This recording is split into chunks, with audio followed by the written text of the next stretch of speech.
Niyabona bafethu kube kuthiwa into mawuzoyikhuluma nje uqala uyibhekise kweqala.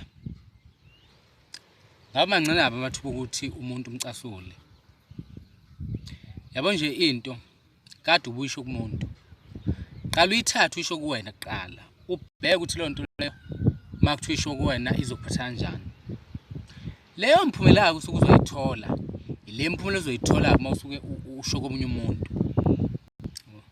So yekani bafethu ukuthi manje khuluma izinto ezibhedayo. Umuntu mase kutshengisa ukuthi lento le iyamcasula bese ukhombisa ukuthi wena lento le nawe ubungaqondile ungazi uzophatha kabi. Yekani kwenza njalo. Into ithathe uqale uyibhekise kweqala. Kade uboneke ukuthi lento leyo izokhipha umphumela.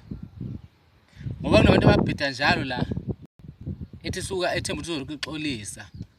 Uthi hayi bengaqondile bengazi uzophatha kanjani. Ayithina ngani uqala ubhekisa kuwena kuqala uqala ubuke wena ukuthi uphatha kanjani bese kuyima uyisho komunye umuntu ke.